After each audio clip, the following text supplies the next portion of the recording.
Hello, and welcome to the Thirsty Witches podcast, where we talk about anything under the sun, from books to entertainment to self-help and even a little spice. I'm Victoria. I'm Kira. And I'm Catalin. And chaos, per usual. It's fine. Keep going. It's fine. Anyways, today we are going to talk about some of our favorite holiday recipes. I think just culturally in the States, food is a really big part of our holiday season. Mm-hmm. That's probably true of most countries and cultures.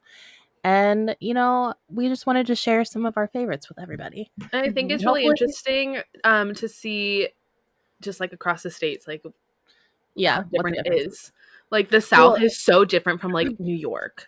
Yeah. Mm-hmm. And then also if you tend to lean into your heritage, I mean, that's a little bit hard for me because I don't know where I come from. But, sometimes. Anyways, we're it's going to be chaotic. It's always chaotic. Enjoy. Before we get into it, we are going to jump into our quenchable moments. And if you're new here, quenchable moment is something happy or exciting that has happened to us over the last week or so that we want to share with each other and with you. So to kick us off, Victoria, what was your quenchable moment? I did some holiday decorating. More than just my little tree. I was gonna be like, did you? That's it. That's all of it. No, I did. I did some other decorating. I actually had a miniature like Christmas tree. I don't know what happened to it, so I gotta find a new one.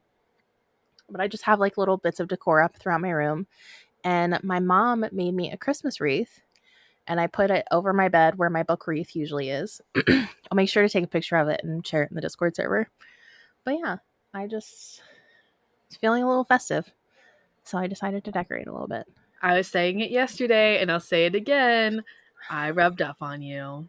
Okay, no, but here's the thing. We used to be really big about decorating, but now I have 7 fucking cats, and they destroy everything. So. Mm-hmm. But like literally my house used to look like Christmas threw up everywhere. And it wasn't even like how do I explain this without it sounding insulting? My mom likes really gaudy Christmas decorations, like older decorations from like the 50s and 60s. Like we have a giant plastic Santa in my living room right now. Ones, the ones that are supposed to be outside. What? It is in my living room. Why? Okay. So, nope. Just let that one roll. she likes it. We have a Santa, we have a snowman, and we have a giant candle that says Noel on it. Perfect. So, but yeah, we used to like really heavily decorate, and now we kind of can't because of my cats. But cats I didn't put my decorations up last year because things weren't great last year, but things are better. But anyways, well, I'm glad that you are having a better year. You're feeling festive. I'm very festive, so I'm excited for you. Catalin, what was your quenchable moment? I survived the first 2 days working in a high school. Very proud of you. Woo, woo, woo, woo, woo. Yeah. I started my new job on Thursday, the 1st, because this comes out halfway through the month when I'll be on break. But survived the first day. Got snarky with some seniors. It's pretty great. Nice. Perfect. I love getting snarky with high schoolers. I really do. Yeah. Assert dominance. Yeah, pretty much. One kid, when he first met me, he's like, "Oh, you're the newbie?" And I was like, "Sure am." He's like, "Don't quit on us." And I was like, "Don't plan on it." Ooh. And then we talked about the World Cup the next day. So it was fine. I love that for you. Yeah. And we also decorated the classroom. There's a Christmas tree.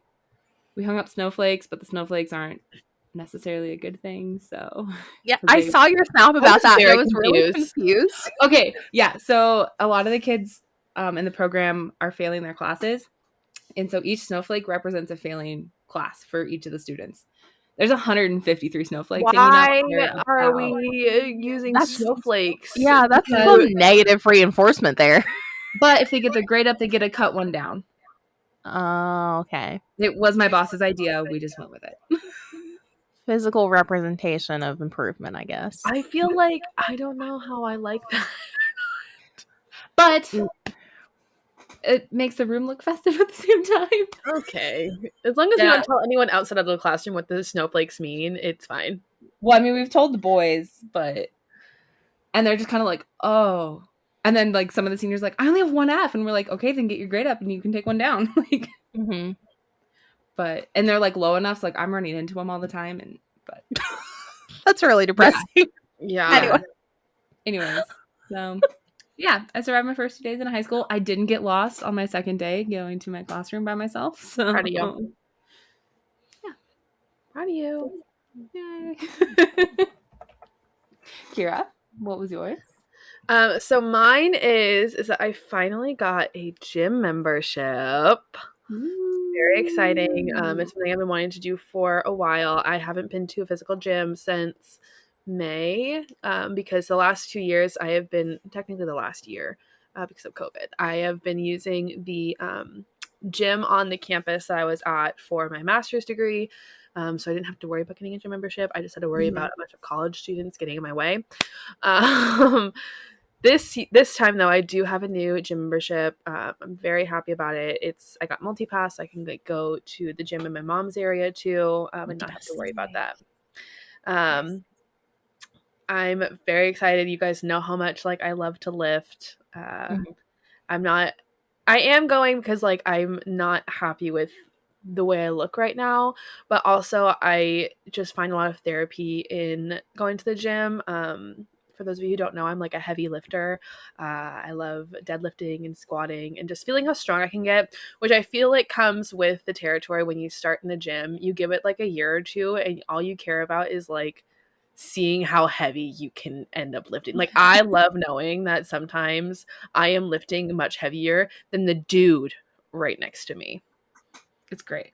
It's really great. So stay toxic, my friends. Stay toxic. Yeah, that's fine. That's exciting. It's fun. I'm excited to see you continue on your gym journey. But for something that probably isn't the best for that journey. Hey, no. You needed to fuel y'all. You need to fuel yourself. You need to fuel yourself, but also some of these recipes are not the most healthy. It's good for a good leg day. Don't eat it if you're going to do like a high intensity workout, but like eat it if you're about to go like hit some heavy legs the next day. Okay. Well, let's get into some of these recipes. So each of us picked out some recipes that we all love that are family traditions. And we will also make sure that these recipes are available to everyone once this episode airs. So keep your eye out for that one. I'm going to start because my mom actually just made this for me the other day, and I was very excited because it is the only one that eats it. So I had a whole massive container to myself. It is potato soup, and it is not traditional potato soup. It is the way that my family makes it, which I think I recently found somebody else that does it the same way. Essentially what you do is you make like your standard potato soup, but then you make this like flour egg mixture and put little dollops of it in the soup so it forms like these little dumpling balls. Ooh. And it's so good. Don't people do that with like matzah? Isn't that how we make the matzo ball soup? It's kind of similar. I would say, yeah, similar concept. You make matzo balls and then you plop them in the soup, and it's but they're not like giant. They're just like spoon sized. But it's like one of my favorite things ever. I absolutely love potato soup, specifically this one. I remember we tried like a variation one time because I was in high school and I was taking home ec, and we had a German style potato soup recipe that we made that was really good. It had sausage in it. So I was like, let's combine them. It was fine, but it's just like it wasn't the same, you know? It was just like it was too much. Not yours. Yeah. It wasn't mine. So, but I love potato soup. I just love soup. I'm also just a soup bitch. Oh, potato soup is like my favorite. So it's really good. Kara, do you have any? I have a couple. The first one is actually not. It's one that I had growing up, but this is not my recipe. I remember eating it a lot when I was like little. I haven't had it in a very long time. because my nan passed away when I was 3, and then my papa just like never kept up with it because it reminded him too much of my nan. But our girl Made, she supplied me with a recipe last holiday season, and I was able to make it for my family. It's really good. It's called stewed pears. Basically how it sounds, you cook pears, but you cook it in like wine and stuff. And so it's very delicious. They're kind of like candied pears, sweet but savory, and they're just so delicious.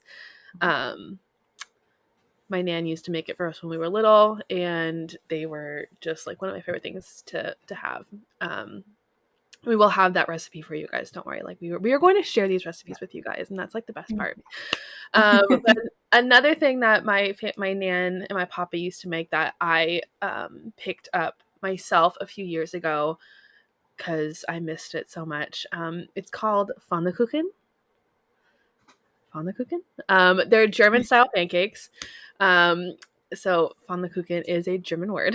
They're basically savory pancakes, but they are thin, kind of like crepes in a way.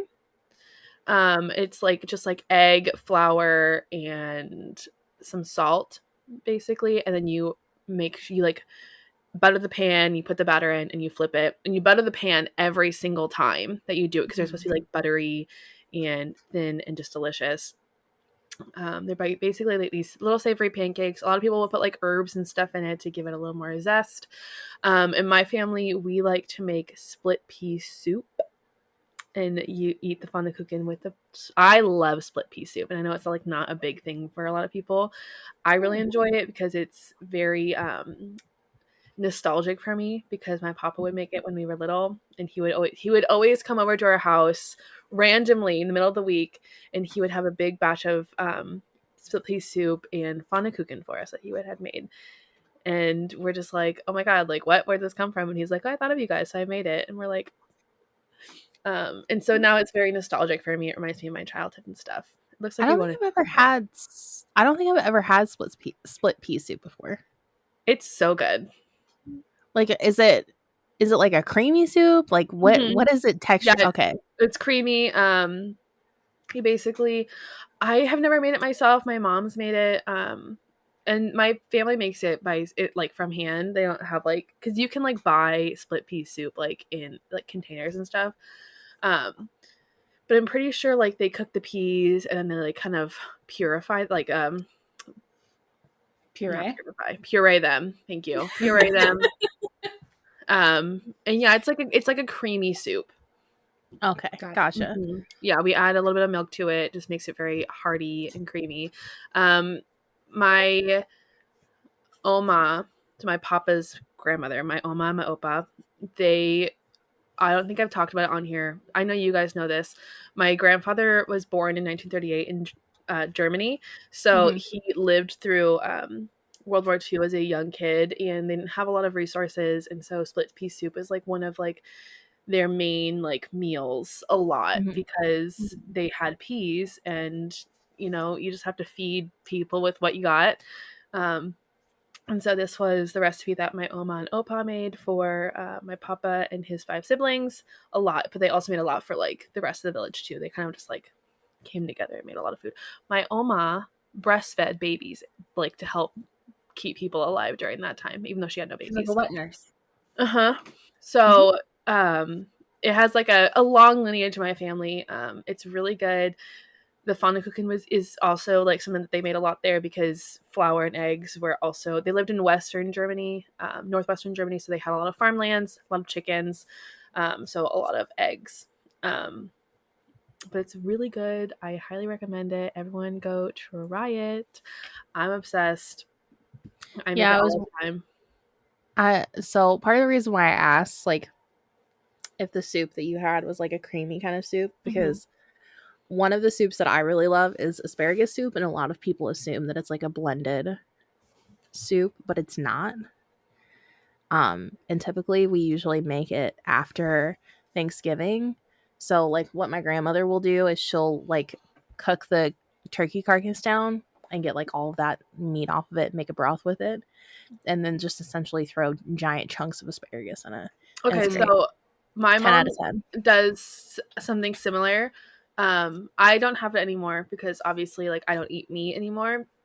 My mom makes turkey soup after the holidays. So she'll boil down the bones, she'll make her own broth, and she'll cut up potatoes, carrots, celery, I think one other onions, and she will put it all in the turkey broth, and she'll cut up all of our leftover turkey and throw it in there too, and it's like this big turkey soup.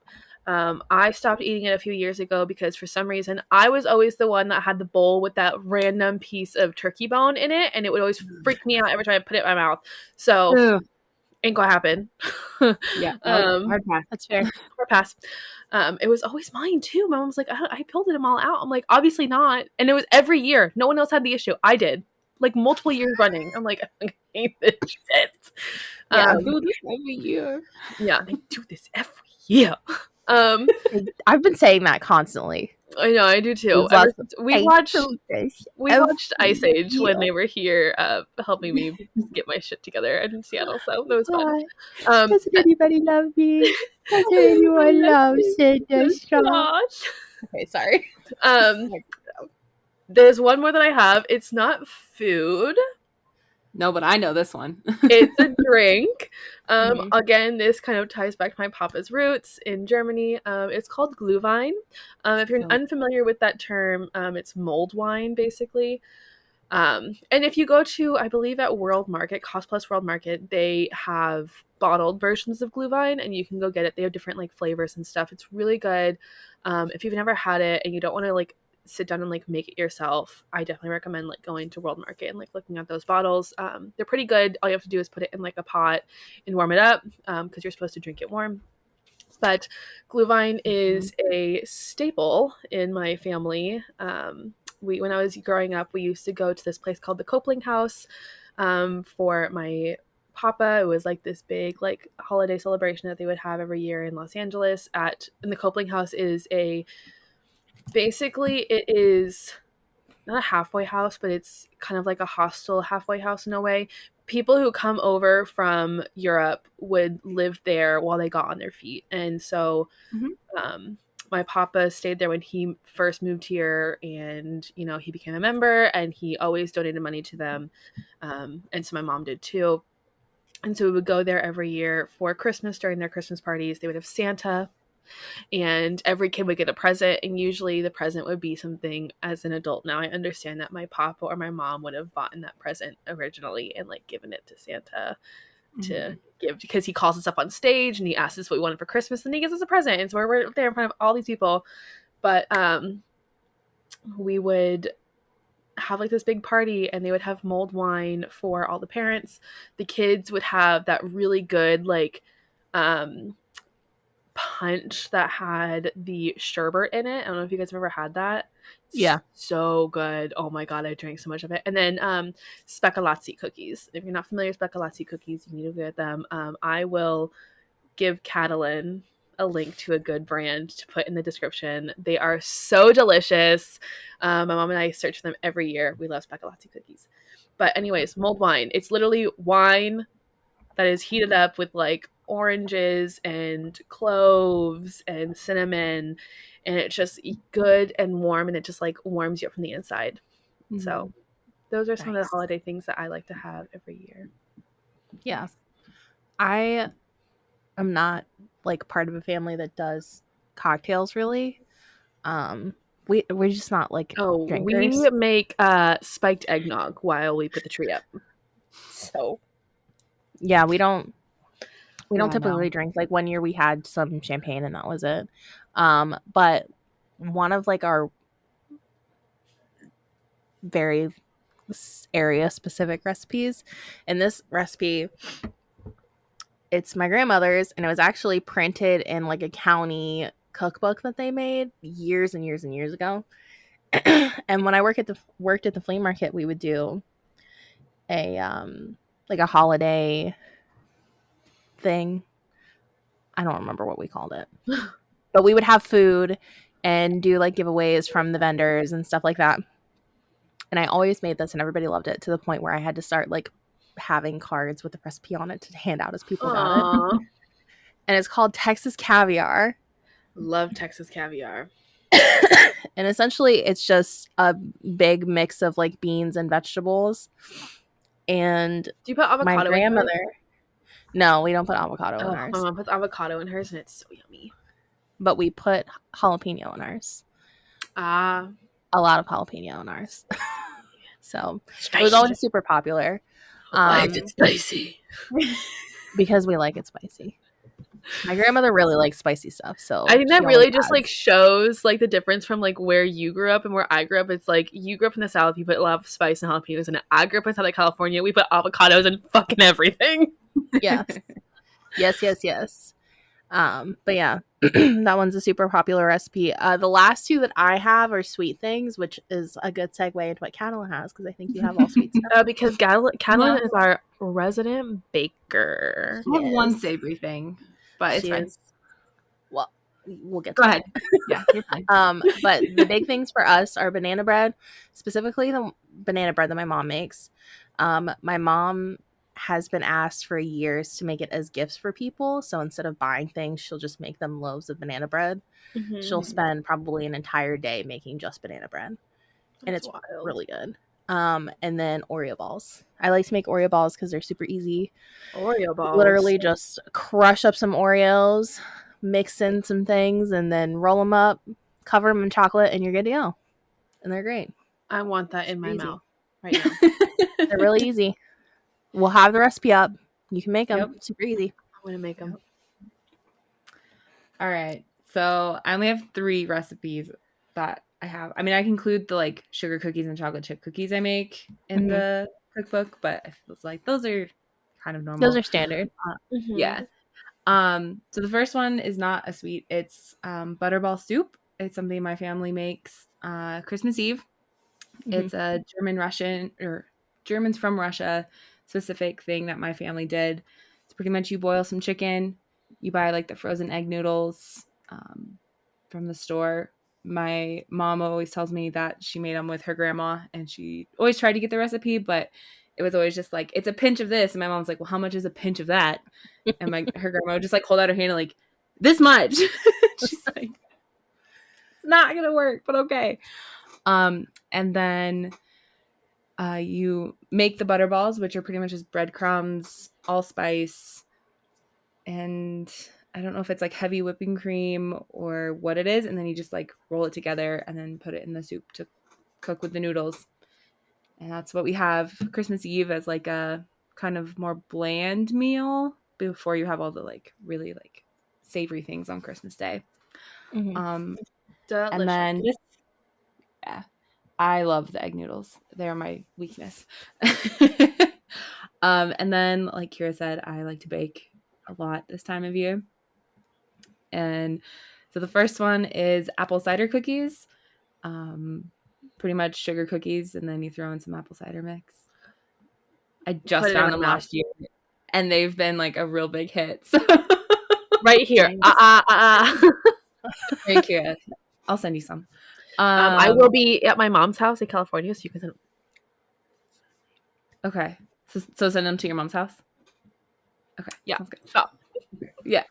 And then the thing I make that my mom's mom always made is cornflake candy, which is funny. I've made it every year for my family since she passed 8 years ago. And my uncle's like, somehow it's better than when she made it. And we figured out that she used to burn the chocolate when she melted it.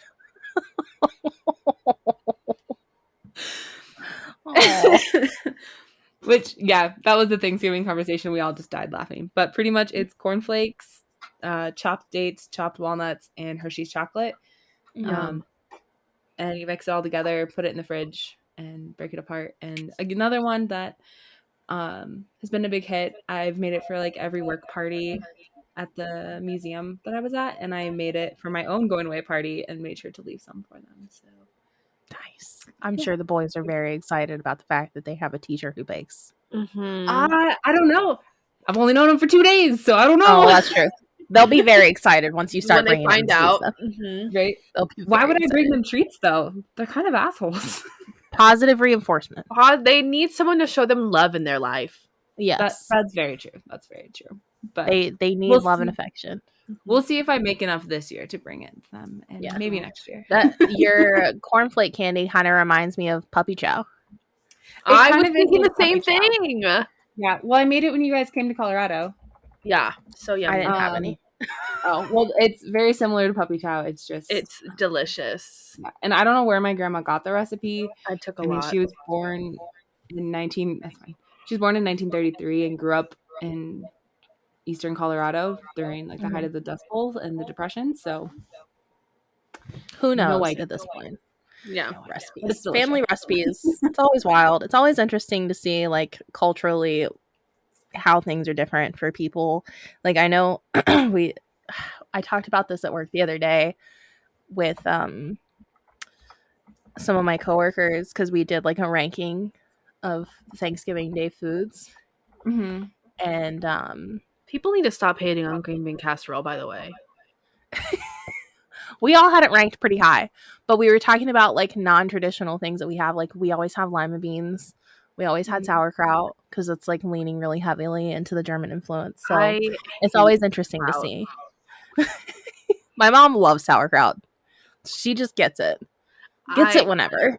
I was force-fed it so much growing up that I can't eat it. But it's like you're supposed to eat it on the first of the new year because it's like good luck to eat sauerkraut on the first of the new year. I don't like it either. Yeah. I don't like corned beef either. I think it's gross. I like corned beef. Anyways. I hate corned beef. I like corned beef. I don't like sauerkraut. It's another thing I was force-fed every year on St. Patrick's Day. Ugh. Anyways, we would love to know what some of your guys' favorite recipes are. Some that are family specific or just as a general, what some of your favorite things to make are. I'm always a chocolate chip cookie bitch, but we always use the semi-sweet chips. We don't use the regular ones because it's too sweet. Anyways, I always use semi-sweet when I bake chips. Why wouldn't you use semi-sweet? That's where the recipe is. Listen, some of them, I've had some where they use regular milk chocolate and it's gross. That's too much. Or I'll use dark chocolate. I really like dark chocolate. Yes, I like the Ghirardelli dark chocolate chips. Those are the best in my opinion. Sorry. Anyways, if you guys have any recipes that you want us to look into or try, especially if it's a baked good, I'm sure Catalin would love that. You can send those over to our email at tbp.staythirsty@gmail.com, or you can hit us up on Instagram at Thirsty Bitches Podcast. So please feel free to send any of those recipes over. We would love to see them. But for now, Kira, will you take us out with an affirmation? I will. Today's affirmation is: all food is a nourishing pleasure that's good for my body. I inhale love for myself. I exhale negativity, self-criticism, and anything that doesn't serve my highest good. Aw. So fitting. Sure. I was like, I'll try it into you guys. I'll beat it into you guys in the new year. Anyways, thank you all so much for joining us. Make sure to tune in on Tasty Tuesdays and Thirsty Thursdays for all new episodes, and be sure to subscribe and follow our socials listed in the description. Make sure you like, rate, and leave a review for the podcast to help boost us across the platforms. It helps more than you know. Have a lovely day, and remember, stay thirsty, bitches.